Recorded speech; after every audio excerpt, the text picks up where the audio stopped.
Hello, listeners, and welcome to this week's episode of The Cult Vault. Today I have a special interview for you from the wonderful Venny Kocius. Venny grew up in Sam Fife's Move of God, and in this episode she will testify to the abuse and traumas inflicted on children in this movement and potentially other movements all over the world today.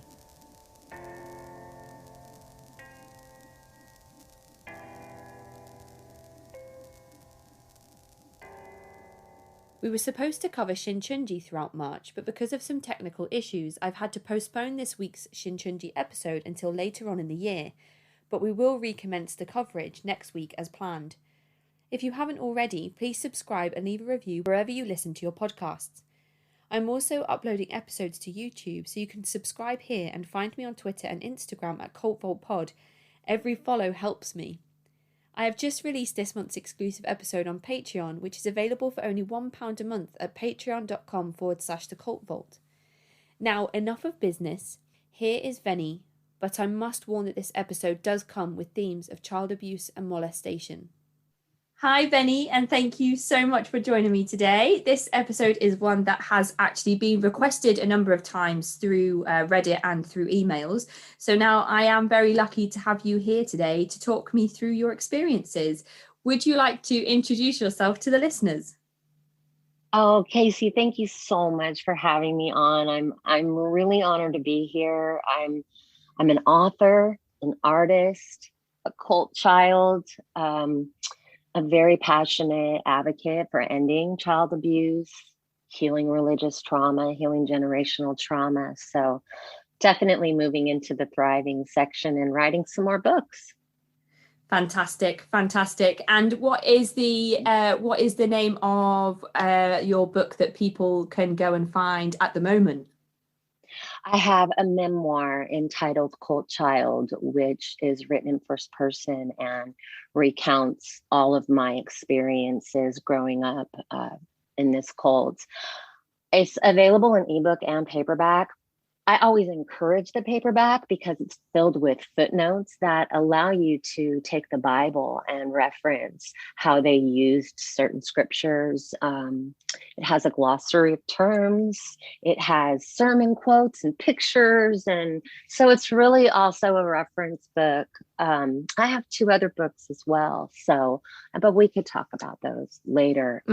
Cult Child is my main memoir, and I'm writing the sequel of what life was like after the cult and how I transitioned from that to secular life. So amazing. And is there a date in mind for this, or should we just wait and see? I'm over halfway through writing it. The outline's all done. As we know, writing trauma is an emotional thing. So I'm hoping to have it done by the end of the year, but on that one, I hesitate to put deadlines just because, again, the emotional aspect of it can sometimes pull you back a little. So absolutely. And what is the name of this movement that you grew up in? It started out being called Sam Fife's Move of God. So we cult kids have this acronym for this cult. We call it SMOG, Sam Fife's Move of God, because it's this vile structure, and the ideologies definitely created a smog, that's lingered over its existence. And it was conceived in 1960. So SMOG, Sam Fife's Move of God, either one. But they put a lot of names to it: the move, the walk, the body. So there was these interchangeable words. But for the most part, we call it the move. We call current members Movites. So yeah. And is this something that you were born into? Well, my father was in the Navy, and one of his naval friends, his wife, began to recruit my mother before I was even born. Right. So they followed my mother all the way into the cult, right? The procession. And then when my mother joined, this female recruiter basically shunned her. She became an elder and shunned her. So when my mom finally took us away from my father and physically left, I was 3. Uh, but before that, um, so my mother officially left for this wilderness demon deliverance farm in 1973, and I was born in 69. So at Right. that time I was 3. Okay. So in those 3 years before she went off to a compound, and when I say compound, like picture Jim Jones. Right. Yeah. That's how I can explain it. Very primitive, Okay. right? Self-sustained. Um, so before this, we'd spent like our childhood going to church at the moves body houses is what they called them. So they were houses in different cities where they would invite people to church and Bible Mm-hmm. study in the living room. And the one we went to was in Hemet, California. And church was held in the living room. We also went occasionally to this farm that was owned by an elderly lady that we called Granny Sweat. Okay. And I recall, like many people, gathered at Granny Sweat's farm on numerous occasions. So I'm like 2 or 3 at this point in my life. So they would have church at the body houses, but then they would have these retreats where like people from all over would come to the farm, kind of like convention style. So that's what was going on in those 3 years before we went to the first compound. Right. Right. Okay. And is it just you and your mum at this point, or do you have brothers and sisters? Yeah, I have 2 siblings. My sister's 4 years older than me, and my brother is 6 years older than me. So let's see, my sister would have been 7 and he was 9 Mm-hmm. when we So were they taken have in. sort of more vivid memories of these earlier years than you may Yeah. have. Is Yeah. this something that Well, you've sat down and my actually my memories pre-Cole are very vivid. Very vivid. I've spoken with a lot of child survivors who had this small little period, of like 1 through 3 that they actually have quite clear memories. And some people will say, "How can you remember back then?" Oh, you can. You definitely can remember 2 and 3 years old. So I remember good memories with my father, and then I remember trauma. mm-hmm, mm-hmm. Yeah, I was gonna say I don't have too many memories of being early years, but there is one event where I took the top of my finger off and I was Mm-hmm. 3, and that's something that I can remember quite vividly. So I was going to mention there that I think trauma especially is something that you can remember early on if your brain Yeah, hasn't done that magical thing that it does where it right. makes you forget that it ever happened. Traumatic amnesia. Yeah. Mm-hmm, mm-hmm. So at this point, when you move to the first compound, you have no more contact with your father? Well, okay, so at the first compound, it was located in Ware, Massachusetts. And as soon as we got there, I was immediately separated from my mother. Oh So the no. children were taken from the parents and put into these classification units with children your same age. So this compound was an old military base. So it had a barracks, it had a covered walkway to this white house that was once an officer's quarters. And that's where my brother was with the boys. So we had handlers over each of our groups. For instance, my brother was placed with other boys his age and had a handler named Frank Argento. The handler for my age group was Debbie Hale, and she had like these assistants who helped manage us children. So for 4 years of my life between the ages of 3 and 7, I was not allowed to speak, look at, talk to, or have any type of contact with my family. Oh my We saw goodness. each other in the dining room, but we're not allowed to speak to each other. So, like an average day on this compound, you're wakened up at about 4 a.m. to go Oof. out and work in the fields. Okay, so you have children 3, 4, 5 on their hands and knees for 2 hours before breakfast, Oh no. picking weeds, picking grubs off the bottom of potato plants. So then after that, we'd go to breakfast. where we ate silently because we had to listen to taped sermons. No. Um, so Massachusetts was like, it was a horror camp. We children were not given love, never held. That was Sam Fife believed in a doctrine of children were born with a beast nature. So giving them love and doting on them was spoiling and against the Bible. Oh. So, yes, the beatings, the molestation started immediately. They dissected my mother by starving her. She was overweight. That's what sent us there. She had a demon of gluttony. Right. So they classified you. They assessed your family. What were your needs? And what qualities did you have that they could use you for? And Okay. that's how they assessed where to send you, right? So for us, we went to a place where we were turned into slave worker bees. And so to get someone into that place, it just extreme torture. My brother recalls being taken into the elder's wife's office. Her name was Frida.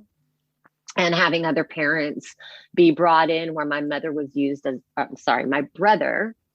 as this model to teach these other parents the proper way to beat their child. So no, oh my goodness. It was very methodical. It was not like, it was part of the practice, very much held up by, again, that's why I encourage people to buy the paperback of my book. I reference sermons and Bible verses that they used to solidify this behavior.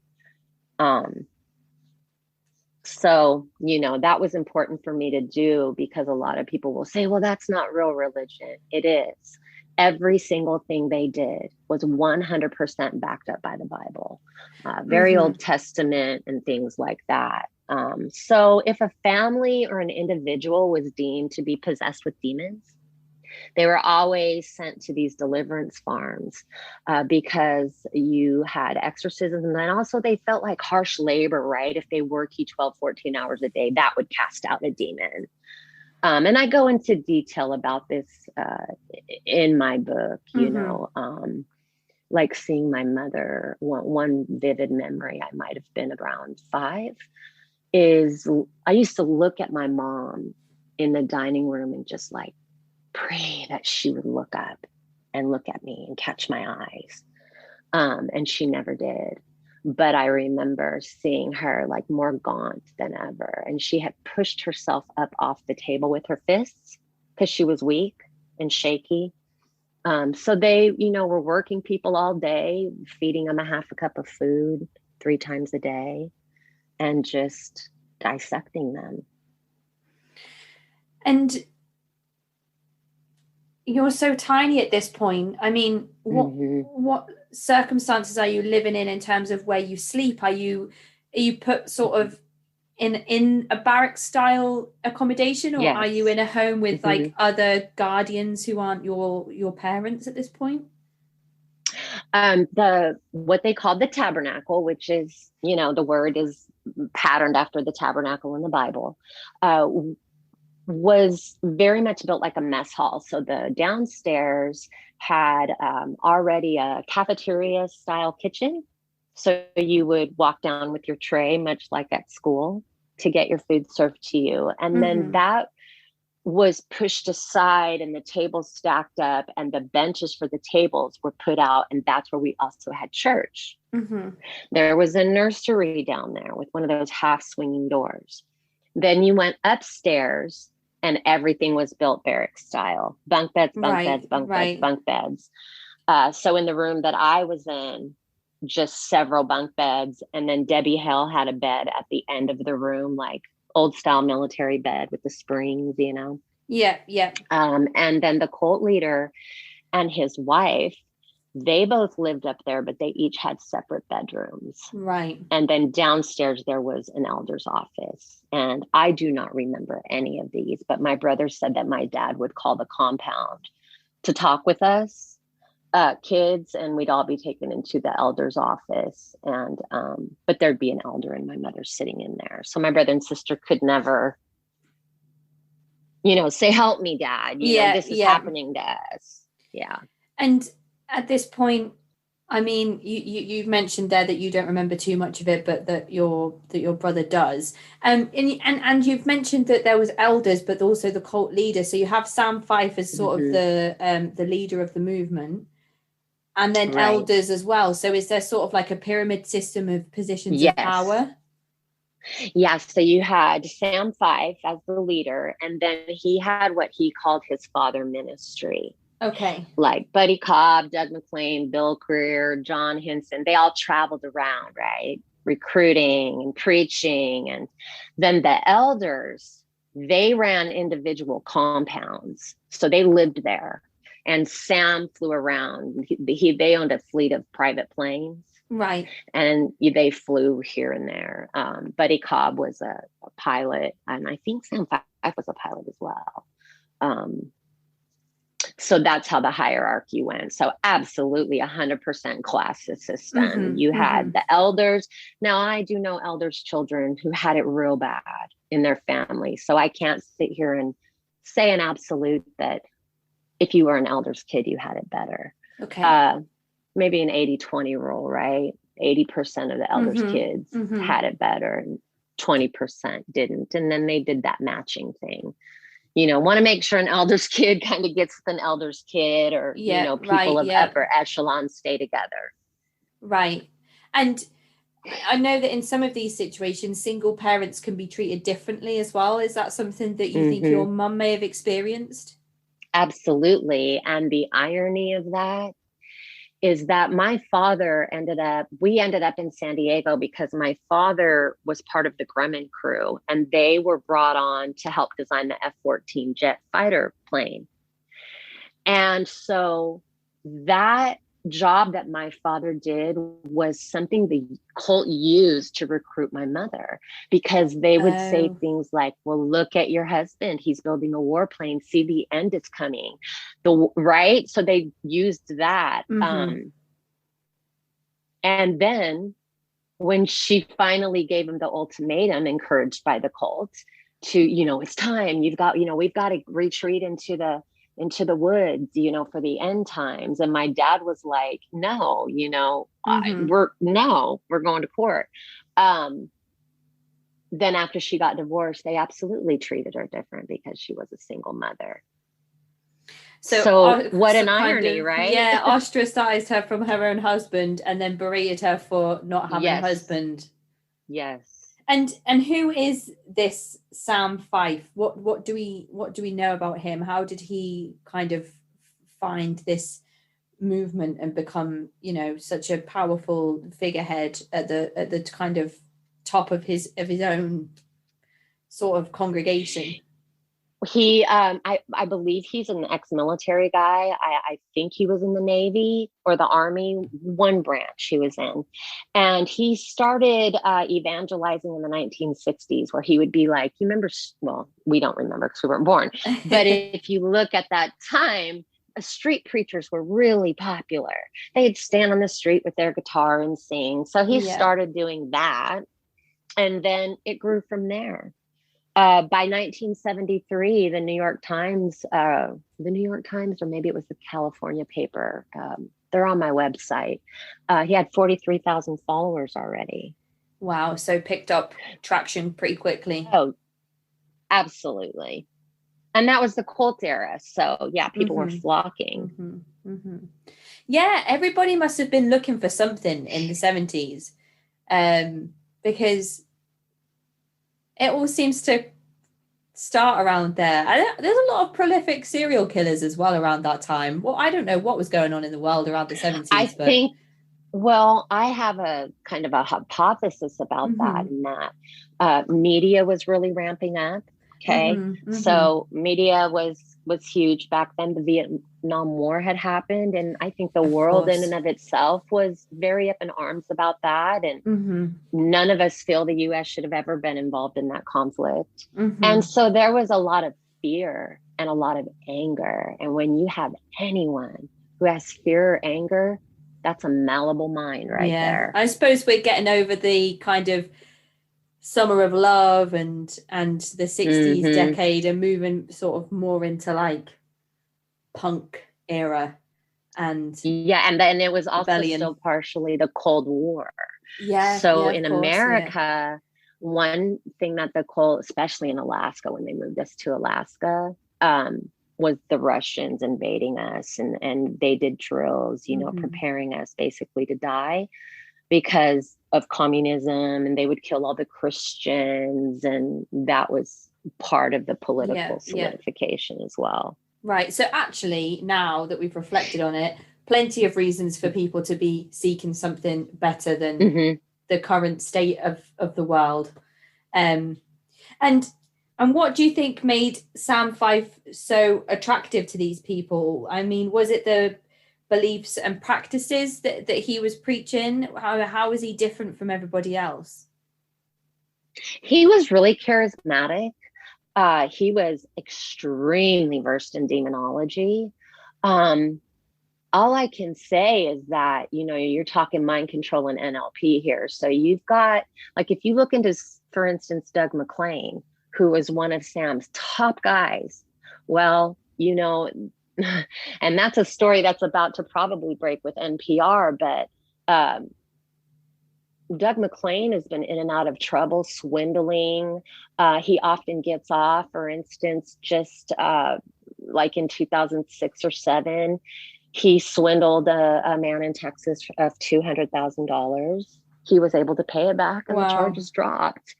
If you look up Argyle Industries, the United States Exchange Commission versus Stephen Ferrone, who is Vince Vaughn's stepfather, and Doug McLean Sr. and his son, who I grew up with at Dry Creek in Alaska. And this case is also on my website. If you click the cult, you can download it. I purposely make it downloadable so people can read these Mm-hmm. documents.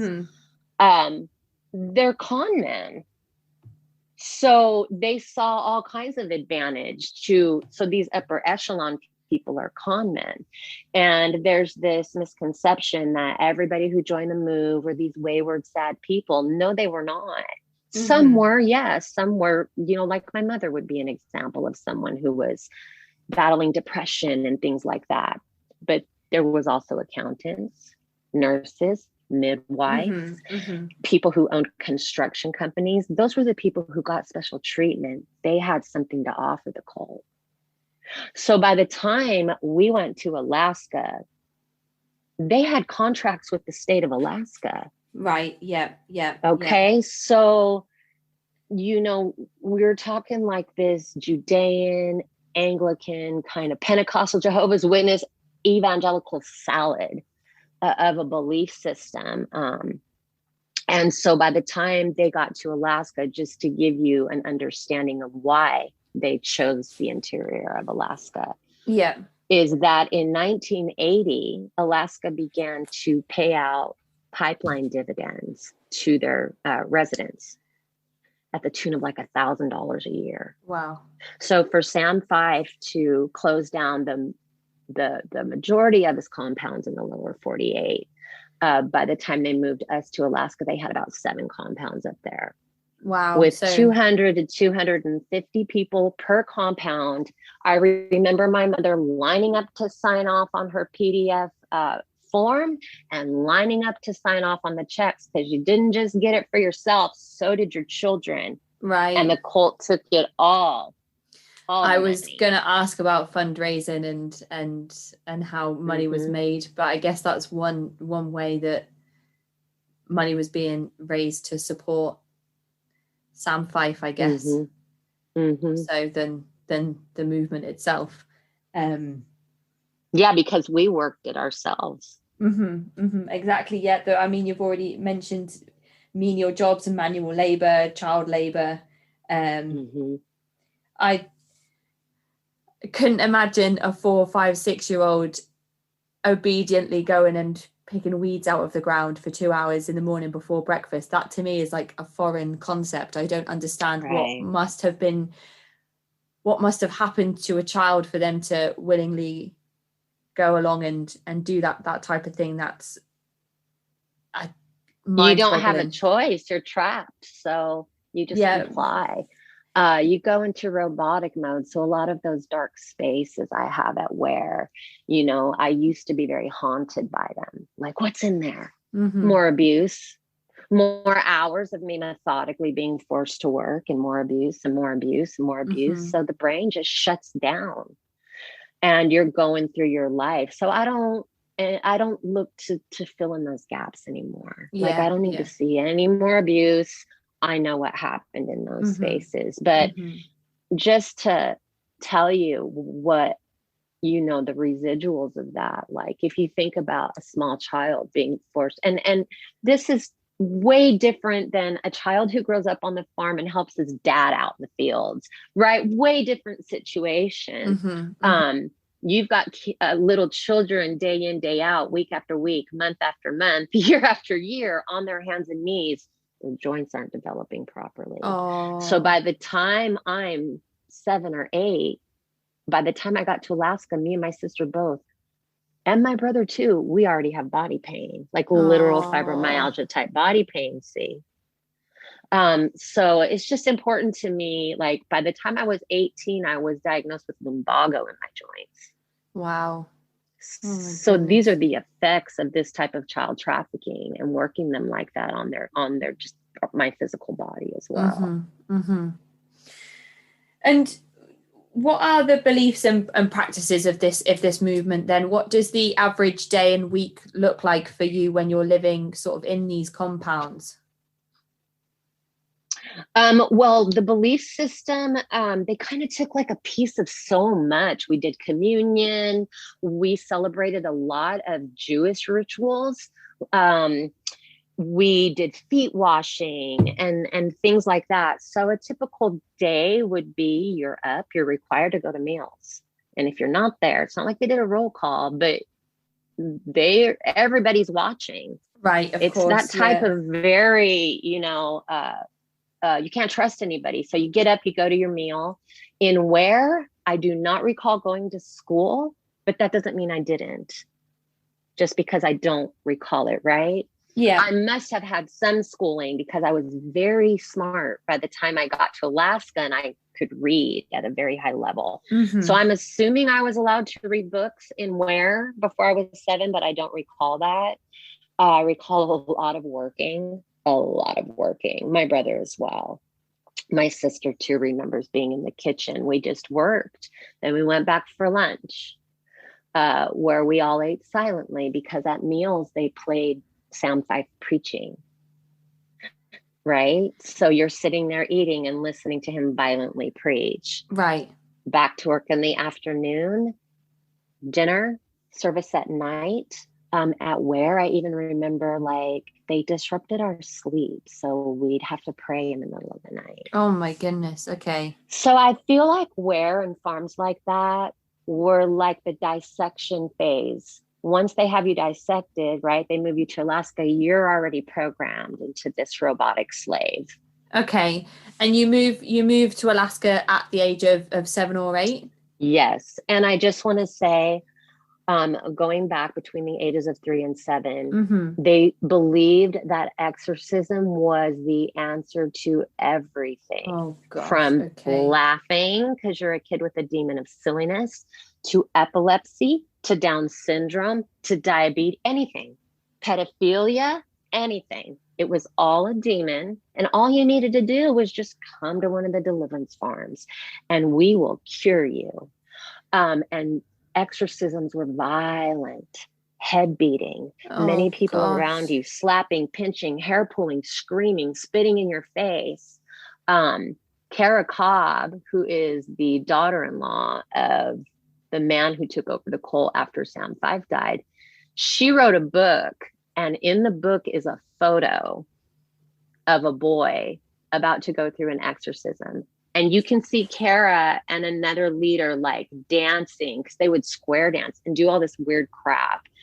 Like, it was like bringing the energy into a frenzy. And the look on that boy's face is so sad. He's just, his Oh. brows are furrowed. So that was the disconnection of the adults to the children, Mm-hmm, mm-hmm. that you're dancing and praising God and speaking in tongues, celebrating that you're about to abuse this child. That's absolutely terrible. So I had head trauma, I'm sure, by the time I was, had left wear, because they Yeah. they slap you so hard in the head, it just rocks your head to the side, back and forth. So very, very violent. My brother too had shared with me about they killed all the animals kosher. Okay. Yeah. So at 9 years old, here we come from the city of San Diego, living in the suburbs in this nice house with our daddy. Mm-hmm, And mm-hmm. now he's out in the pig pens being taught how to like shove a knife in a Oh, pig's throat to let it bleed oh. out. Sorry to be so raw, but you No, see the no. trauma. That's And my like, brother said that for years he couldn't get that squealing out of his head. yeah, absolutely. At that age, kids are supposed to be visiting petting zoos and Mm-hmm, wildlife parks and being excited about different animals that they come into contact with, not being mm-hmm. exposed to things like that. That's absolutely awful. And it's even more awful because they raise those animals. Yeah, So they yes, yeah, slop, clean they feed them, on the slop feed them. hog. Yes. So you cannot be in that position and not have a little bit, if you're any type of emotion, Hmm. have empathy, to not be a children bond with animals. So that made it even worse. He said was that like he tried really hard, like never to Yeah, name a pig or never to yeah. uh, bond with the animals. And and then you all moved to Alaska on Sam Five's order, and he moves over Yes. there with you all. No, Sam Fife stayed living in his nice little house in Miami, Right, okay. So that's why traveling you around. listen to him doing sermons instead of him being He there would come all the time. occasionally. Right. Right. So when Sam Fife and the Father Ministry were coming, the cult compound was a bustle. The best foods were cooked, everything was being cleaned up. It was like the royal family was about to arrive. Uh, it was a very big deal. And then they'd be there for 2 or 3 days, and they'd probably like stay at an elder's cabin or something. And then off they'd go to the next compound. Right. So that's how they rolled. But yeah, no, he stayed living in his city house with a pool and, all those nice amenities that come from taking everyone's money. Yeah, just raking in the cash while everybody moves up to, Mm-hmm. the really cold part of the world. Mm-hmm. And do you remember much about the move itself, how different it was from what you were used to?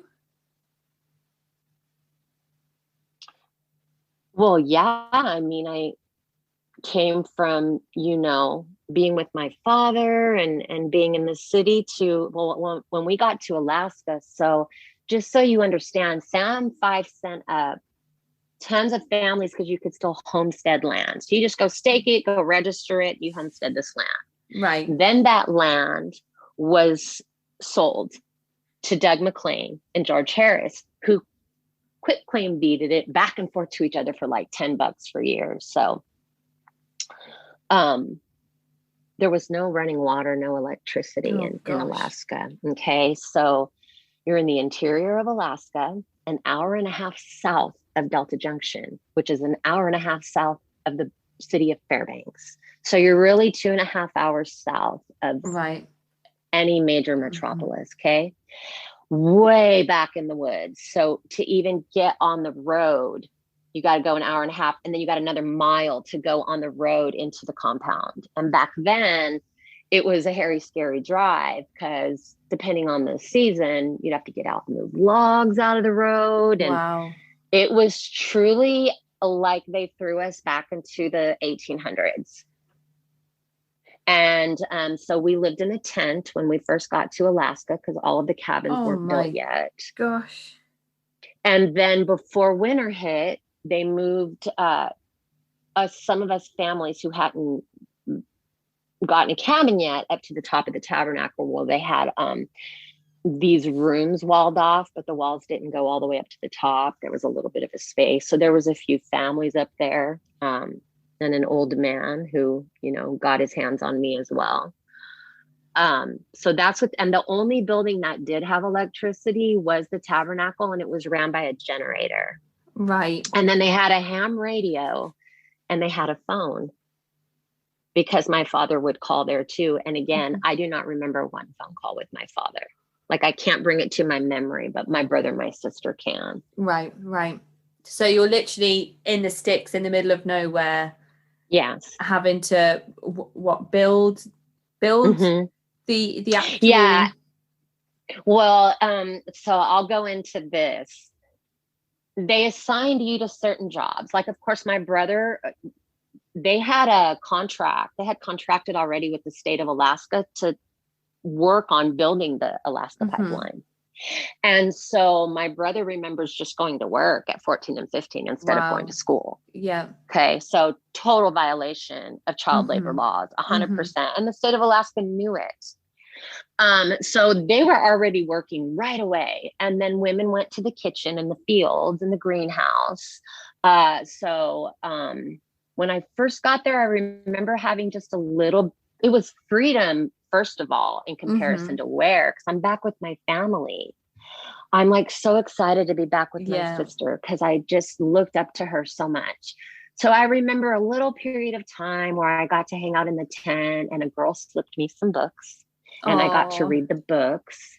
But then, you know, I get molested in the tent by an older teenage boy. Like you weren't safe anywhere, nowhere.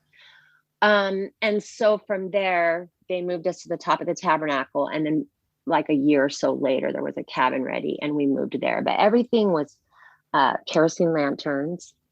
We had chamber pots, potbelly stoves in our cabins. And that's how we lived. We even had makeshift showers. So we sponge bathed between shower schedules.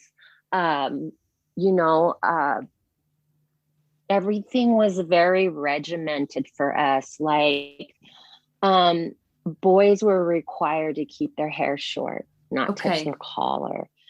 Okay, girls always had to be in skirts that were like mid-calf length. In the cold weather, we were allowed to wear pants beneath the skirt, but we could never just wear pants. We couldn't wear shirts that were revealing, no makeup. I remember wearing bonnets a lot in the fields because of the heat. All clothing was put into like this clothing bank. So anytime you went to a compound and you were new, everything you brought in was taken by the coal, put in this clothing bank and redistributed. Wow. Okay. So you'd see someone the next day and be like, that's my t-shirt.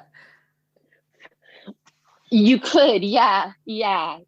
Or your bedding. Like they gave you a list of things to buy and then a list of, and I have that list in my book of, it's extensive. It's just like incredible, the list that you had to buy to even come into the cold. Those were the things you kept. And then you were encouraged to like get rid of everything except for pots and pans, bedding, clothes. You couldn't bring books or anything like that.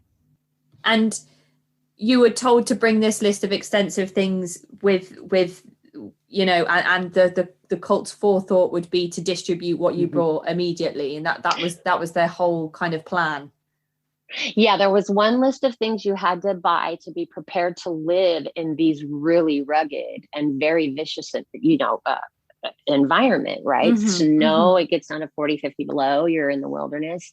And then they encouraged you to bring things that could be distributed. So like when we went to Ware, my mother drove a U-Haul full of stuff. And so by that time, our stuff, you know, by the time we get to Alaska, we're just shopping out of the clothing bank, you know, just shopping. I don't know if the right word because we weren't paying for it, but that's how we got everything that, you know, was in the cabin. Like I remember my mom found you know, sheets and stuff like that we could hang up in the loft where my sister and I could make a severance of a little room. And I write this out in Cold Child as well, where people can kind of get more of a feel. But yeah, definitely a very, just like, you know, it just took us back to being like Puritans again. And you mentioned that there were some restrictions sort of with your clothing and sort of aesthetically Hmm. what was expected of men and women. Were there any other restrictions in place with things like dieting or sleep? Well, because we grew our own food, I have to say the food in and of itself was very healthy, very Mm-hmm. organic. But food was used to control you. So, for instance, we couldn't have food in our rooms, in our cabin. Like there was no snacking at night. You didn't have anything Right, because you right. couldn't go out shopping. Yeah. I remember my brother said the first time he ran away when an Alaska state trooper picked him and another boy up, took him straight to one of the other compounds, who transferred him back to Dry Creek in Alaska. And when he came back, the rule was that you had to go live with an elder. You weren't allowed to speak to anyone. You were openly shunned because you've been out in the world and been tainted by the secular world. So that has to be cleansed from you Right. before you're allowed to reintegrate. Okay. And he said he was shocked when he went into this cabin and they had food. He was like, wait, what? Yeah, Well, where did why do this you come get to have from? food? Yeah, yeah. So like the worst punishment you could have as far as food was to screw up in the afternoon and then get your dinner taken away from you, where you had to sit at the table Oh, in front of 200 other people with your hands folded. So everybody knew you did something wrong. oh. So you got public humiliation going. You get no dinner. You're not going to get any more food until breakfast. So that's the worst meal to have taken from you as a punishment. Mm-hmm, And, mm-hmm. eyes were always watching. And then you have these sadistic people who are literally looking for something, hoping you screw up so that they can punish you. Like the moves theology and system attracted abusers. It was the Mm-hmm. best place for abusers to go, because then they Sounds could just abuse and say it's fine because that's what my religion teaches. mm-hmm, mm-hmm. Yeah, and justify it with, scripture and verses like you mentioned before, Mm-hmm. everything was Yeah, justifiable through the lines of the Bible. right. And what does your education look like when you moved to Alaska? Do you have any memory of any formal type of education? Yeah, we did go to school in Alaska. We had a little schoolhouse, and then above it is where like all the single men's dorm. But that was very censored. So we had basic reading, writing, arithmetic, and a few little aspects of science. Most of our focus was on religious studies. So I had like read the Bible about 4 times cover to cover by the time I was 14. They would make us memorize things like the baguettes, this person beget this person beget this person. And that's a Mm-hmm. terrible thing to have to memorize. And then recite. And you're trying to recite, and if you mess up you might get a swat, so you're already nervous. Yeah, yeah. So they did that. Like I didn't Here's an example. I did not know about slavery in America until I went to college and took American Wow. history. So they did not teach us any of that history about America. It was, we moved here. We did celebrate Thanksgiving. We didn't celebrate any other holidays. You couldn't celebrate your birthday. It was considered Right, feeding the flesh, right? right. But we did celebrate Thanksgiving. And I do remember like coloring the little pictures of the colonials sitting with the First Nations people, and they're all happy together. They did that to so I didn't know what happened to, like, I would later find out like my grandmother's almost full-blooded Cherokee Indian. Her middle name Wow, was okay. Echo, and I wouldn't find out that's how I got green eyes and what happened to them. And the trail, none of that was, the Trail of Tears, none of that was taught to us, none of it. So I knew nothing about the Civil War, nothing about like the Boston Tea Party, none of that. So when you took American history, there was lots of colorful material for you to kind of sink your teeth into. Yeah. Hmm. Definitely. I was mind blown, and I'm writing about this in my sequel. is that I had a lot of questions, but nobody explains things to you. Like, No. I remember the first time I heard a racial slur, and I asked my grandmother, what does that word mean? I knew it was a racial slur because it was said by a white person to a person of color in an argument, right? So my mind could Right. deduct Yeah. they said something towards the color of their skin. And my grandmother didn't explain a thing to me. All she said was, don't you ever say that word. Yeah. Just never say it. And that was it. I was like, okay, but I didn't understand why. And I didn't have, of course, internet or anything in the Mm-hmm. 80s Mm-hmm. to go looking for that information or yeah. So that's how it was, and my mom stayed pretty authoritarian. So I didn't get a lot explained to me. No. I suppose after a while of asking questions and not getting any answers, you just don't bother to ask the questions in the end. Mm-hmm. Mm-hmm. And Yeah, I did a lot of faking it till I made it in high school. yeah, I can imagine. I've spoken to a lot of people sort of in the Pentecostal episodes that I've done and the Jehovah's Mm-hmm. Witnesses episodes where people are um kind of sheltered from, I always say worldly is the quote unquote worldly things like Mm-hmm. television and pop culture, Right. and then their school friends will be having conversations about the new album by Green Day that they bought on the weekend, and they're like, by what, who, where, what's it, Yeah. what, yeah. So I can't even relate In a to way, I that. kind of feel like that's even a worse way to grow up. Because, like, when I think about that, and I really relate to Jehovah's Witness people a lot, like, I relate to them and their beliefs. And my grandmother was Pentecostal, right? So I didn't have any knowledge of that. So, in a way, that ignorance was bliss. But to Mm-hmm. have to be exposed to it and denied it, that's horrible.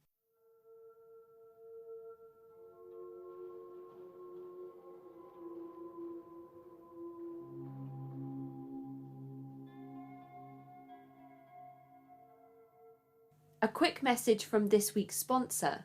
Paranormal horror author Eve S. Evans introduces a brand new spine-chilling release, True Ghost Stories of First Responders, available on Amazon today. First responders with any real time on the job believe in ghosts. They've experienced events they can't otherwise explain. Same with other professions that deal with injuries, accidents, or death. Police officers, firemen, 911 operators. They've seen the worst that people can do to one another, and they've all had brushes with the unexplained. Don't believe in ghosts? This book might change your mind and steal any hope of sleep. These stories are unexplainable. True accounts from first responders, police officers, firemen, and 911 operators told from the perspective of everyday people. Every single tale between these covers is 100% true. Think you can explain them? We dare you to try. If you delight in ghostly books and material, feel free to also check out Eve's podcast, Bone-Chilling Tales to Keep You Awake, for weekly true paranormal creepy stories, available on Apple and all major podcasting networks, and is also available on YouTube as a narrated and animated experience.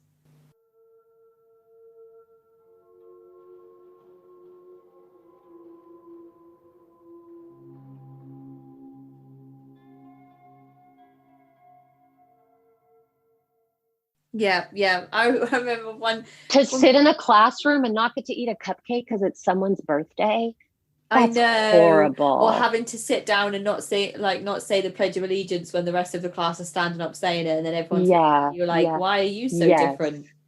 yeah, Yeah, yeah, those yeah. kind of It's horrible. ostracizing experiences are always difficult to listen to. Yeah, But we did not say the Pledge of Allegiance. I never learned that. We didn't do any of that. I do remember praying for Carter. So it's very Republican based cult. right, So yeah, we always would really hold up, conservative politicians in prayer a lot. which is strange because I know a lot of religious movements don't are encouraged not to go and vote, because they separate church and Hmm. state. So yeah, that's Well, interesting. this cult Well, I'll tell you, this cult has integrated themselves into the state of Alaska's political system. So there's a senator named Shelley Hughes who was part of one of the cult compounds called Whitestone. This last year, another one of the cult members, they run for the small district and then move up, move up, Right. move up. So Yeah. they've integrated themselves to politics so that they can control things, and it's Yeah. working. Sounds a little bit like the Wild Wild Country documentary, Yeah. or what they were trying to achieve in that documentary. You know, that I found out about that. I before that documentary came out, I wrote about that in my book, because when I got out of the cult, I remember that had happened in like 83. So it was still big in the news. And I was just like, oh, and then the movie Red Dawn, you know, the communists come, and I was like, it's real. It's so real. Everything Brother Sam and them said, like, they were right. You know, it just freaked me out. And what about when everything happened with Jim Jones in Guyana? Did that do anything to kind of raise any red flags? Because I know that that's mentioned in the Wild Wild Country episode, where they're all being compared to Jim Jones and the People's Temple and Jonestown. Well, my mom told me one time that she got invited to go and hear him, like that's how close she maybe was to going that route, because they were all in California. Yeah. And Jim Jones was another dynamic one. I didn't have like the ability to cognitively piece things together then. Yeah. I just, you look at something like that and go, oh my God, that's horrible. But you don't think in your head, oh, that could have been me. No, like it doesn't, it's not there, because between 14 and probably well into my 30s, I had memory, yes, but you just shut it, you know. Traumatic amnesia is a powerful thing, and sometimes I believe for myself it was like a willing amnesia, in that I am not going to think about that. I am not going to look at it. If I don't think about it, it doesn't exist. So you just kind of shove it away, because it's horrible.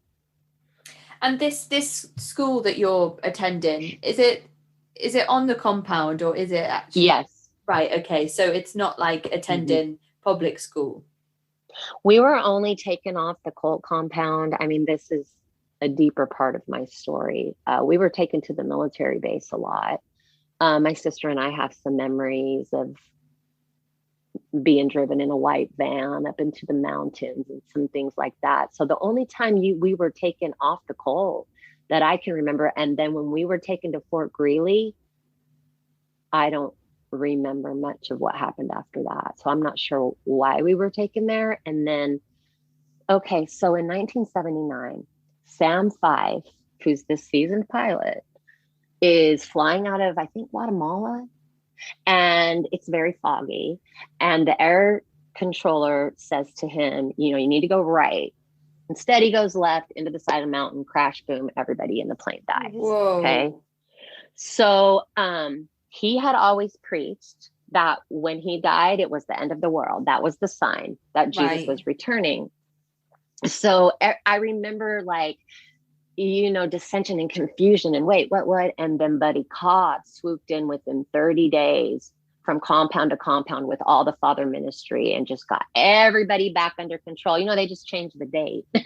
God gave me this word and I'm here to, you know, and all the people were like, oh, okay. So God's changed the plan.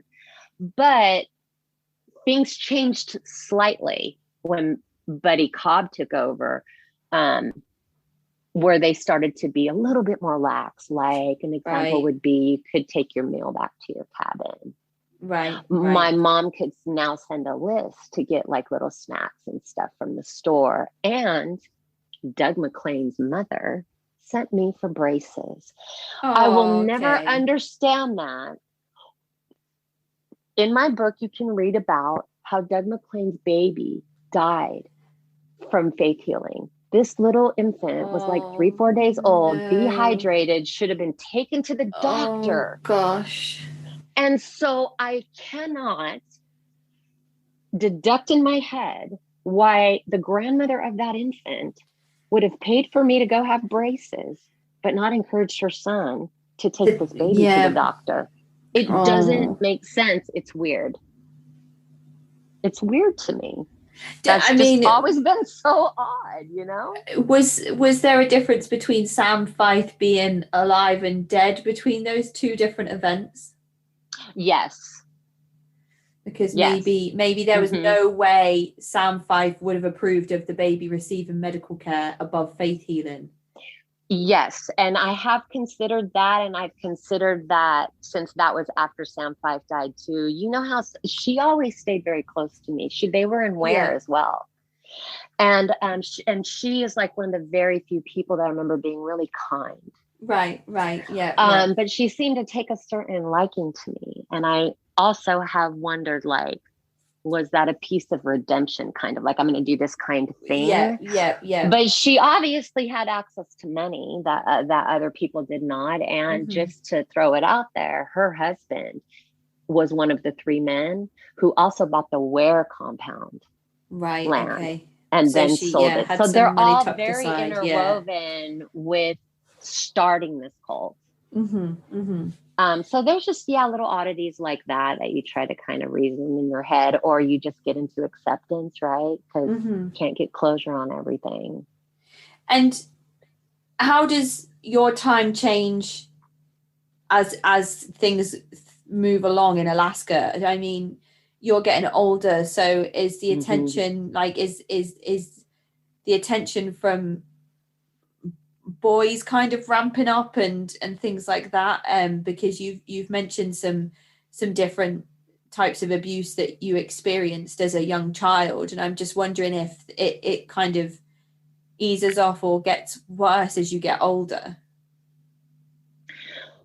I don't remember attention from boys as in I like you. Right. Not like, right?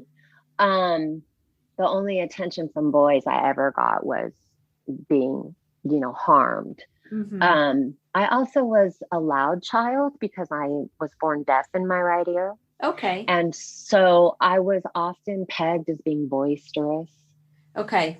but I didn't know, like I didn't know, even like realize I was deaf. I know that's kind of hard to understand, but nobody, my mom never said to me, like, oh, you don't have any hearing. Like, no one reasoned that. Oh, No. that's why she's loud. She can't hear her own volume. I couldn't reason it. You just were always in trouble, and the way that they worked out relationships with boys and girls is that you had to walk out a year with a chaperone to even come into a place of being able to get into a relationship where the Right. chaperone stood at a distance and you spent non-intimate time together. Yeah. So there was no inter dating allowed as far as teenagers. Not that they wouldn't probably, like my brothers told me stories about sneaking off with certain girls into the hay piles and like making out and Yeah. stuff like Yeah. that. But there was no open dating as a teenager allowed. Right. Right. And how how did recruitment into the movement work? Is it just sort of through word of mouth spreading, or are people sent out to proselytize? How does it work in terms of getting more people to join? Well, recruitment, like it works like any cult recruits, right? So into their church, so their Bible study, they're looking for these like worker bees. Their worker bees are going to be people who are broken, Mm-hmm. maybe have Mm-hmm. unhealed trauma and wounding. Um, like in Delta Junctions, the cult owns almost all the rental homes there. Mm-hmm. Okay, so they'll recruit people like, hey, come work for us. We'll put you in one of our rental homes. It'll be perfect for you. But the money's going in a circle because you're working for the cult and then you're paying them rent. Yeah. Yeah. So the money's going back to them. And so recruitment is always this promise, right? Depending on who you are. So if you're someone who's struggling and in need in your life, it might be like as little as, you know what, we have a thriving Christian community. It's filled with love. You won't want for anything. Your worth will be valued. which is really like interpreted as, come live on our farm and work yourself to exhaustion, and that's what your worth is. Mm-hmm, But mm-hmm. someone who might be like keener may need another angle, like a business proposition and an advantage. If someone's really religious, the cult might use the angle of the end times, like they did with my mother, where they worked her into such a fear frenzy that the end of the world was coming. She Mm-hmm. was absolutely convinced she'd be safe in the woods, right? Right, yeah. So they are well versed in NLP and mirroring, and that Yeah. allows them to shape shift their personalities as they mirror their victim for recruitment. And by the time you get to Alaska, you mentioned there was around 250 people that lived in this one compound. Yeah, I would say that there was about 200 to 250 people there. Wow. Okay. Okay. And you stayed here for how long before you moved on again? I was in Ware for 4 years, and I was in Alaska for 7. Right. Okay. So you're around Okay. 14. Yes. And And then I where? don't want to spoil alert the ending of my book, but I will just say this. Okay. A pretty major event happened with my sister. Okay. And that ultimately is how we left. Okay. Okay. I Okay. was gonna say you haven't mentioned your sister as much as your brother, but I didn't know if that was a topic that was sort of off limits for you or. No, my sister was very quiet, very docile. Mm-hmm. She did what she was told. She was, my sister was like my shining star, because my brother ran away when he was 15. He ran away Okay. twice. First time they brought him back. Second time he was successful. Okay. And Okay. he made it into Fairbanks and sat on the back of a police car because he was scared to go into the police office. And this cop came out and said, what's up, buddy? And he told them, I just ran away from this farm. My sisters are there. Like, please, like if you take me back, like and they never checked on us. They just took my brother to foster care. Wow. So that left me and my sister, we were like so close. We always were close. We were close even after the cold. Okay. It's just, she just was a good kid. You know what I mean? Like I was the most defiant one, me and my brother, but my sister was the opposite. She's always been the opposite, more quiet and docile and kind of just stay out of the way. If I stay out of the way, I won't get in trouble. Yeah. Where I was a little bit more defiant. So being back with my sister, I write about this a lot in my book. It was like she would do little things like rub the inside of my arm to put me to sleep at night. Oh. Like she was a loving and protective big sister. Yeah. I cannot imagine what it was like for her and Ware. I mean, she remembers it's heartbreaking. Imagine looking at your little sister and not being able to help her. Yeah, yeah. So Especially that's when you're both heartbreaking. experiencing the same types of abuse as well. And your little sister is looking at, we could talk with our eyes at Ware like nothing else. So I write about this too. She would nod her head to me like, don't look at me, eat. Don't look at me, shut corn. So we would catch eye contact, the most, because I was never around my brother because they didn't intermix the boys and girls lives. Right. But yeah, my sister, it's just sad. It's just heartbreaking. I mean, she's doing great. She's married. She's been married for 25 years. She lives in Texas. She has a wonderful life now. But to think back on that from her perspective, it's very, very sad. She told me, I'll tell you this, that she could recognize my cry upstairs in Ware. She always knew when it was me crying. Oh, that's deep. That's just yeah, especially when she can't go to you and do anything to. She remembers me screaming for my mother. Oh gosh, it's very terrible. That sounds absolutely heartbreaking. Oh my goodness, horrific. And you said you didn't want to you didn't want to spoil the end of your book by explaining to Right. everybody how you kind of got out of the movement.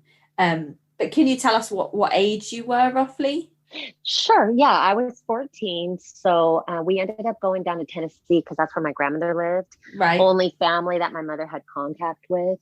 right, So I went from this no electricity to this little, really segregated college town right. close to Memphis Yeah. on the western side of Tennessee. Yeah, so I finished about 3 months of my eighth grade year in public school. Oh, Wow. Okay. oh, What an this adjustment. second book, I just want people to know, like, Cold Child's going to break your heart, but the second one's probably going to make you laugh a lot because I had, like, here's an example of how naive I was Hmm. trying to fit in. I'm hearing this kid talk about a John Cougar Mellencamp, and I'm like, I know those kind of cougars. Like, literally in my head, I'm like, oh, they're Hmm. talking Hmm. about cougars. So I'll just act like I know. And then they look at me like, what are you talking about? Do you not know who John Cougar Mellencamp is? And I'm like, oh gosh, I thought you guys were talking about cougars. So I'm faking it till I make it. But Yeah, yeah, every yeah. little thing like that, my story was my dad was in the military. My mom and dad got divorced. That's how I ended up here. That was Yeah, it. That was yeah. mine and my sister's story. So then you had to try to smooth over these moments so that you didn't have to explain why you don't know you don't eat the tail of a piece of shrimp Yeah, yeah. at 14 years old, 15 years old. See, you're Those are always those are smoothing like over these slight. pinnacle times in life as well, aren't they? Where Mm-hmm. where Yeah. everything changes and you're growing and you're becoming independent and your hormones are raging and you're like, I'm And you don't gonna, know how to count change. yeah, and you don't know how, and Mm-hmm. you think you're really mature and grown up that you know Right. everything, Right. and you're going through Yeah. these experiences for the first time. That must be absolutely, what a readjustment that must be Mm-hmm. from It's complete culture shock. hmm hmm and But kind of in a like I'll write about this too. Like, um, here's another thing I did. I finally got to go get jeans, but my mom could only afford two pairs. Well, me, I'm girly girl. I want the ones with a little glitter on them, not realizing that that was going to let the kids at school know I was wearing the same jeans 2, 3 days in a row. See, so there's just all those little things that my mom didn't guide me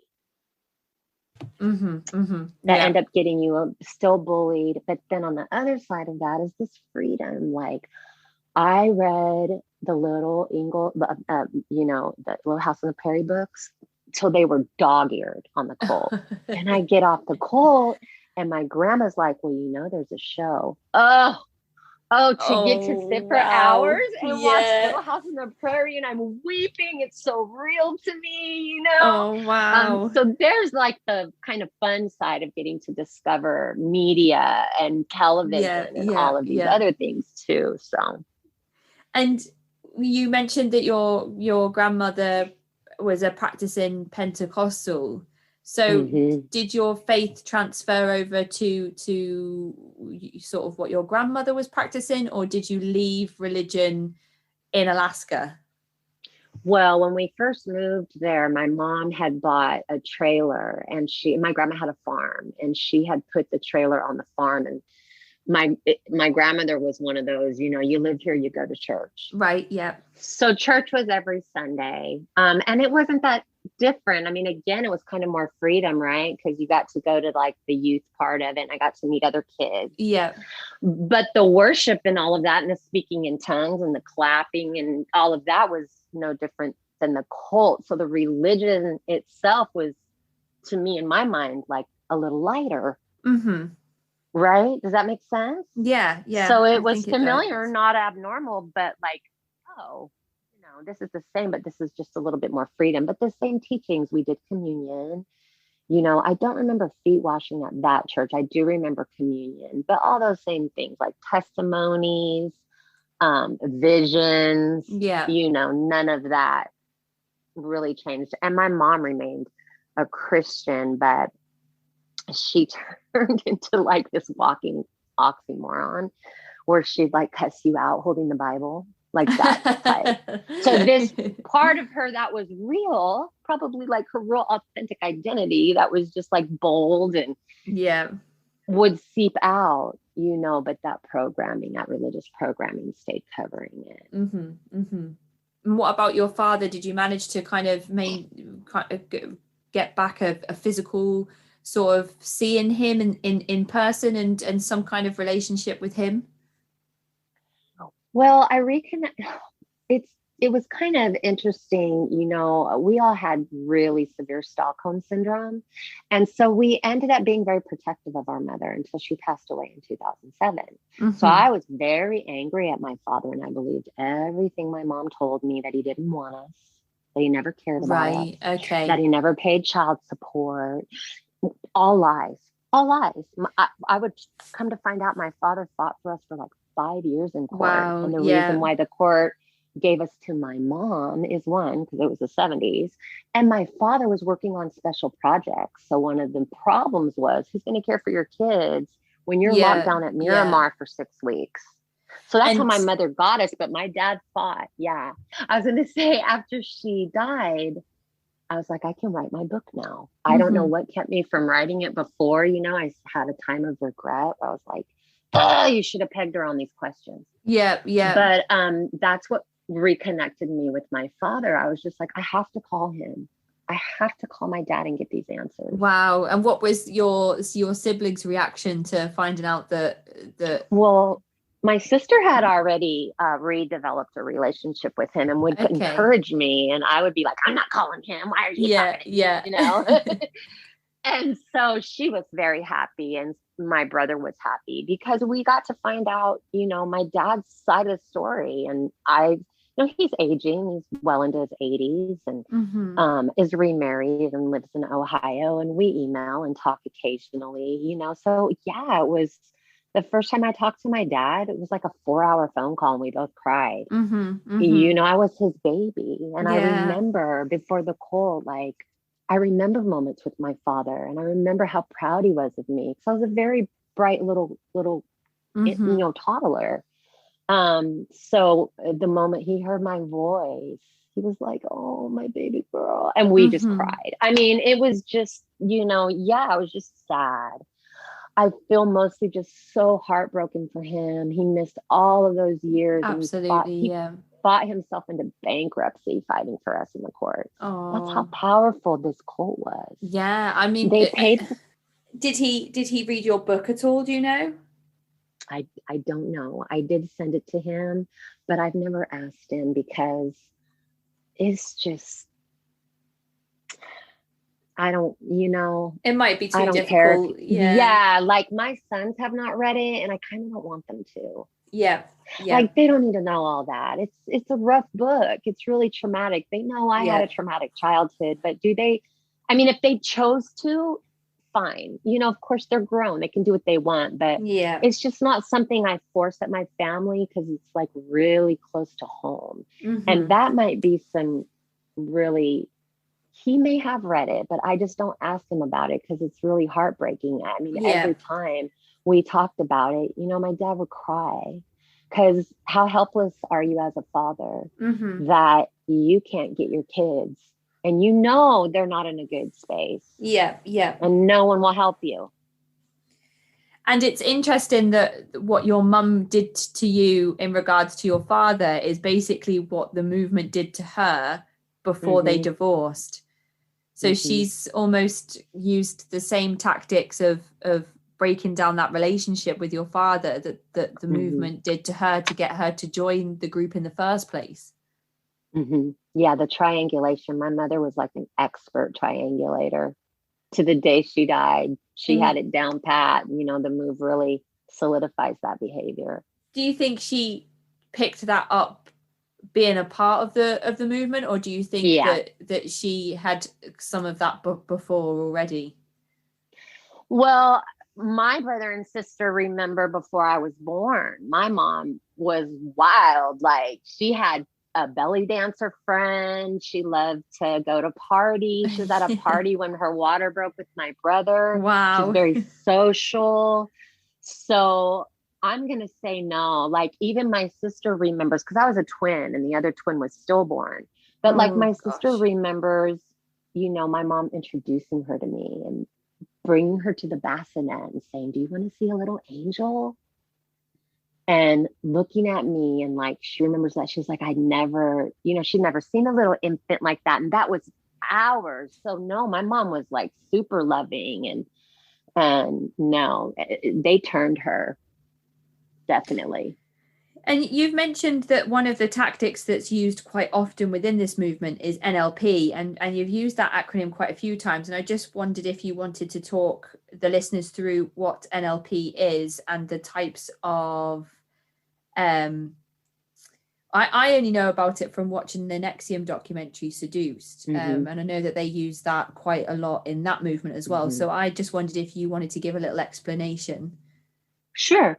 Well, NLP is neuro linguistic programming. So it's the use of language to manipulate someone.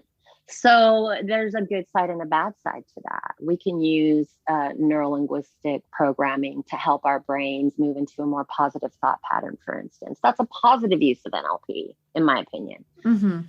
Their use of it is to mirror you as a narcissist does and use this linguistic language to program your mind. And that's what they did. So there's a lot of like little phrases they have and little code things.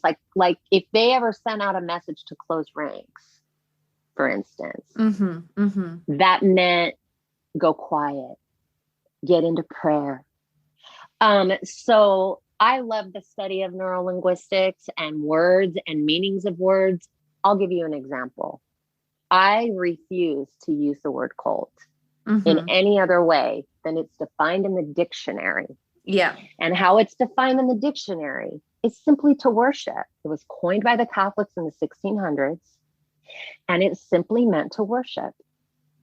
Well, that word was morphed and changed over time. And Yeah. I feel like that's a part of neurolinguistic programming. Like, why are you doing that? Well, that's to normalize certain parts of religion and go, this religion's okay, but this one's a cult. I don't believe like that. I believe the original meaning of the word, that if you worship, you're a part of a cult or you're exuding cult behavior. Yeah. And maybe the question is it a bad cult or a good cult? Okay. So I do not quantify, for instance, I don't look at Nexium as a cult. I look at it as a pyramid scheme with a swindler who did some horrible things to Mm-hmm. women. But I don't look at it as a cult, because who were they worshiping? They weren't worshiping anyone but themselves, really. Like that was the goal, was self-development. Mm-hmm. So to me, I have a little bit of a different perspective. I majored in English too in college. That's what I got my degree in. So I'm very into language and words and really using them. Like, how people will, like, for instance, use the Illuminati to talk about this horrible, like, sect of the world. That's not what Illuminati means. It means to shine and be light. So how can you be a bad person and shine and be light? So I really wish that people would get into like understanding the meaning of words and how they're used against you if you Yeah. don't know what these words mean. And so I'm very into NLP and people being educated about it and being very aware of what's being said to you, how it's being said, and how do you emotionally feel about what is being said to you. Mm-hmm. Mm-hmm. And that actually And leads following me. that, right? Yeah, definitely. I when I first heard about it, I was thinking that's really scary, and I wonder if I've ever been in a position where that might have been used on me, and I haven't even been Mm-hmm. aware that it's happened. Absolutely. Have you ever gone into a store where a salesperson was like, "Oh, this will look great on you," or it's used in sales. When I was in the corporate world, they sent us to seminars to learn sales NLP. So I was taught mirroring, how to mirror someone to sell to them. So it's used in all of these. So yeah, we've all been Yeah, that's a had scary NLP thrown thought, at us. isn't And it? yeah, it is. The news uses it. Um, Yeah. it is a very scary thought. It's why I'm very into, I do not have cable. I have not had cable for 15 years. I do not watch the news. I choose very carefully what I do put my brain into. So I'm very protective of my mind, even Mm-hmm. music and all of that, because undue influence is very subtle. Yep, yep, absolutely, And if you're not absolutely. aware, you can find yourself suddenly believing a certain way and not even realizing how you got there. Yep, yep. And that's why sometimes my if my partner finds, motivational speakers that he listens to on YouTube and places like that, he'll always always come and say to me, Mm-hmm, does this person sound like culty to you? You would tell me, wouldn't you, if you thought I mm-hmm. was listening to something that might make me change the way I think and feel about things? And I'm always like, Right. I'm not an expert. I can't. Well, I think it's important to remember that everyone motivate, now I don't think everyone's bad. There's great people out there who love and do good things for people, right? Mm-hmm. But the swindlers, there's always a little bit of truth that's going to make you go, I relate, Yeah, mixed in absolutely. with their Yeah. BS. Like So I just horoscopes. encourage, yeah, I just encourage people, like, why are you looking towards other people to teach you how to love yourself? Yeah, Why? I yeah. don't listen to motivational speakers and try. No, I'm more apt to go quiet, close down all outside influences, get out some paper and start writing your emotions and get to know yourself and Mm-hmm. quit looking to other people to guide you. Our DNA is brilliant. We are brilliantly scientifically designed. Anybody who wants to understand genomics should go look up Hudson Alpha Institute of Biotechnology and go to YouTube and spend hours watching their videos and learn what your cells and what your DNA and brain actually is capable of. Mm-hmm. When you get to know yourself and start to speak to your own selves, you realize that there's the universes inside of us we're not tapping into because we're so encouraged to put our mind into things outside of ourselves. Mm-hmm. Mm-hmm. And I think that's a very wise thing to say, and a good perspective on things that I hadn't maybe considered. Um, and that leads me actually really nicely onto my next point, which is, what advice would you give to others who are looking to leave their own high controlling environment? Gosh, I just read this quote and posted it. I have a Survivor Voices Instagram, and it said, um, it's okay to grieve making a good decision. Oh, that hit me in my face like, wow, because making a good decision for yourself, especially when you're leaving a cult, comes with so much loss. It's horrible. Your family might shun you. Your partner may go, you ain't taking the kids. There's so much fear. And so I just say be ready for it. Like, don't have a fantasy in your mind of what you think life is going to be like. It's so difficult. Mm-hmm. There's this First Nation saying I also love too that says when the grandparent heals, they heal their children's children. Yes, yeah. And I think that's important too, like the way to break generational trauma. So for someone leaving, I just say, don't be afraid to reach out. We are out here waiting to support Mm-hmm. you. Absolutely, There yeah. are hundreds of us in groups who will wrap you up in our loving arms and let you cry, because leaving a cult is never easy. It comes with loss of friends, with learning a new way, with questioning yourself and your doctrine and deconstructing. It's deep. And so just be patient. Don't let anybody put a measure on your healing time. Like, it's okay to set your boundaries and heal in your own time as it feels safe and comfortable for you. Mm-hmm, mm-hmm, absolutely. Yeah, I think that's fantastic. I don't know if you've accessed any type of therapy that you could recommend to anybody at all. Well, I did have a psychologist for a long time before COVID, and I loved her. And I have to say, we did very little work on trauma and did Okay. a lot of work on life skills. Okay. Okay. Because sometimes we kind of know, like, I kind of knew how to work through my trauma. I needed to write. I'm very into handwriting. I encourage everyone. There is nothing I don't believe besides art, writing, take going into a process, and this is different than typing. The reason why you want to handwrite or work with collage art or something is because it's a slower process that allows the physiology of your brain to move through your body and onto the paper. Mm-hmm. Where like typing is faster, right? Mm-hmm. So I writing my book worked me through trauma. I even integrated dissociative identity disorder and had no clue I'd done that until Wow. I got with this counselor and took the actual test for it, which was so grueling, like 6 hours long. I had to be there all day and take these breaks. Oh gosh. And so that was like exciting for me to go, wow, I did that. Like, Mm-hmm. she really helped me. Like, do you realize what you've done for yourself? So it's good to find a good counselor. She was very versed in domestic violence. And I think that helped her understand the cult dynamics because they're not so different.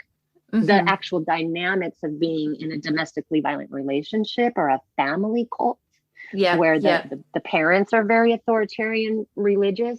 Yeah. I'm a big fan of CPTSD Foundation. Athena Milberg is a very dear friend of mine, and she is amazing. She has a bevy of therapists. She does daily phone calls, live phone calls. She understands religious trauma. She works with people who are religious and non-religious. Like so I'm a big, big fan of her network and just like reaching out. Healing's messy. We need love and support, around us through these times, and just be careful who you connect with and listen to your gut. You taught by the cult that's demons and evil and the devil scratching at your tummy. No, it's not. It's your instinct. Never question it. It does not matter. That's how I live my life. I don't question my instincts anymore. And it sounds, if it feels right, it's not. Absolutely. I always say, those red flags, those seeds of doubt, don't ever ignore them, because usually intuition is a huge thing. It's part of the of the survival instinct for a reason. And unfortunately, these groups are too good at getting people to ignore all those natural thoughts and feelings that come up with things that don't make sense and things that are not good for us.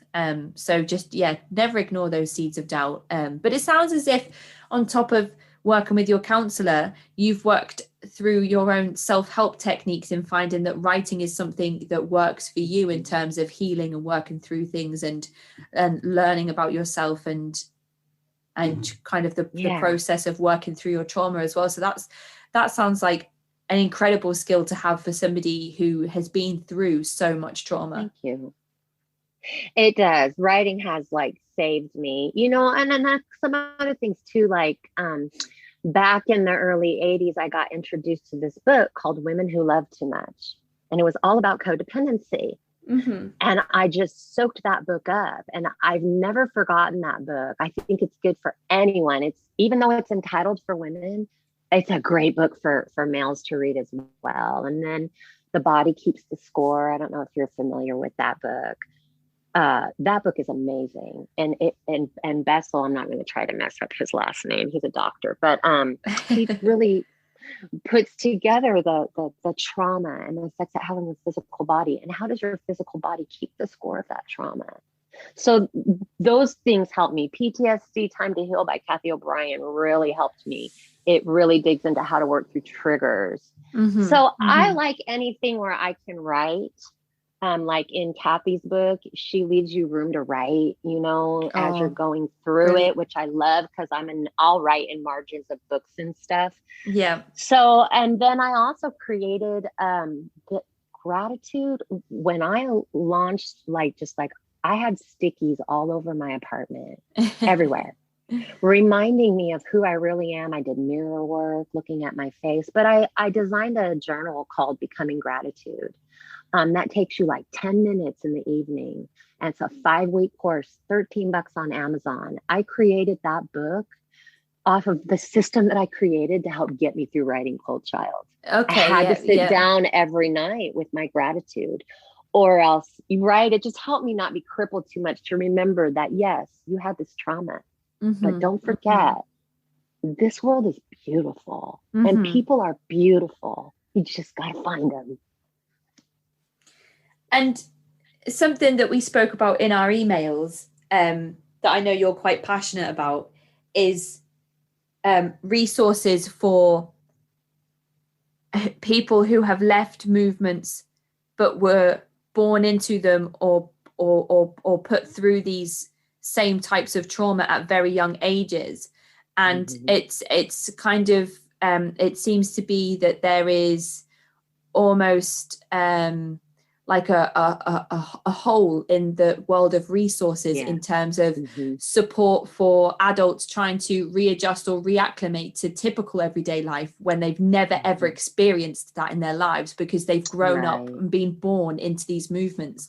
So are there any resources for those people that you can list for us that we might be able to kind of give a shout out to and direct people towards? Well, I live close to Jay-Z Knight's cult in Yelm. And I can tell you that I volunteer at domestic violence shelters, and that's where they go. So a lot of times when people are leaving cults, they go to domestic violence shelters. I look towards that and towards people who are versed with complex PTSD, because again, I find that, and I found that with my own psychologist, that many of the people that have left cults have found the best therapy with people who are versed with domestic violence, because people who grow up as children in domestic violence homes or a spouse, they're in the same control. A lot of times they're not allowed to leave the home. They can't watch BET. They can't watch this. So she got it. She had never had a cult kid in her life, right? 40 years of practice. And she got me because she understood control dynamics through domestic violence. Right. I think I found the best success with counselors that get that specifically. So, when I was looking, like, honestly, I went down to the welfare office. I was like, I need help like now. I need a counselor. I need somebody to talk to. Like, I feel like I'm dying. And she reached her hands across the table and said, honey, I got you. So don't be scared to walk into your domestic violence shelter, your local welfare office, and just be honest. I'm lost. That's where your resources are for immediate life of everyday life. Like, you can read a million books, but that don't pay the rent.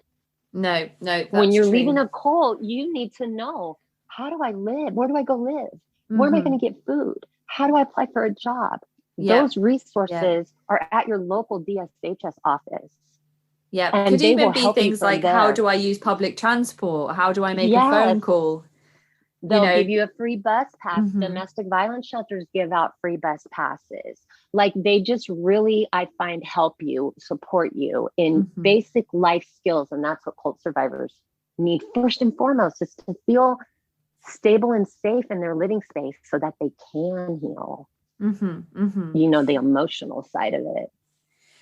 And you've mentioned that you've got your book as well, which sounds like it could be an incredible resource for somebody who's looking to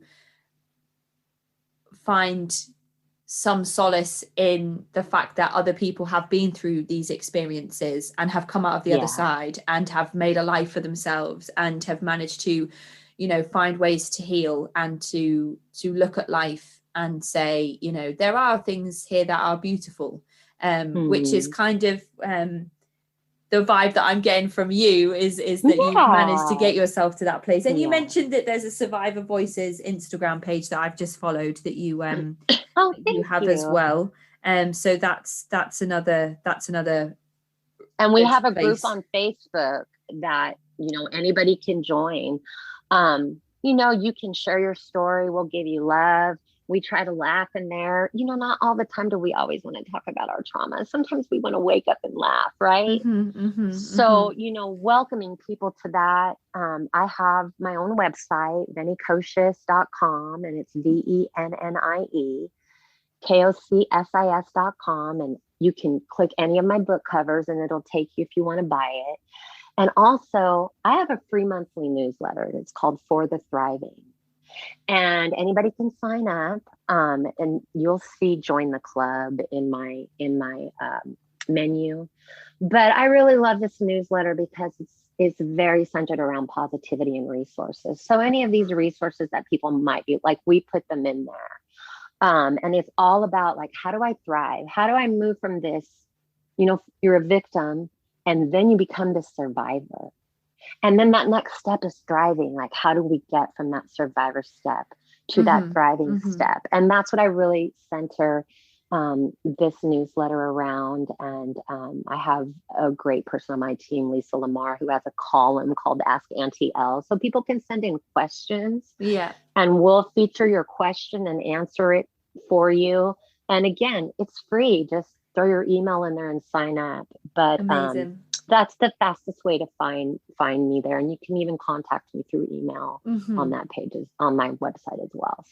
So that's really easy to find. I'll pop that in the sort of in the episode description as well for people to find. And again, on Amazon, you can find Venny's book. On paperback, it's only $14. And for the Kindle version, that's $8. So if you really want to know the ending that Venny would talk us through, then it's easily available. And it sounds super compelling from what you've told us. I know there's so much. I feel like we've really only scratched the surface, and I know there's so much more that we haven't been told today, because it is all available in your book. But unless you think there's anything we've missed, I think I've gone through all of my questions. Well, I just want to leave everyone with this quote. That is my favorite quote that I think about every day. Let go of that which has already served its purpose and accept the new without fear. Fantastic. That's great, Venny. Thank you so much for coming here today. Thank you. For trusting me with your story and for spreading awareness and just being a beautiful soul who can talk about things that are damaging and hurtful, but to let us know that there is greener grass on the other side if you can just hold yourself in one piece and get through and find a way to recover. So I really appreciate you, and I appreciate your time. Thank you so much, Venny. I'm so honored. Thank you. Have a wonderful, wonderful rest of your evening. I will, and you enjoy the rest of your day, Venny. I'll speak to you soon. All right, thanks. Bye. Bye. That is the end of this week's episode. If you'd like to get in touch, you can do so by emailing me at cultvaultpodcast@gmail.com or find me on Twitter and Instagram at cultvaultpod. I'm your speaker, Casey, and this has been the Cult Vault.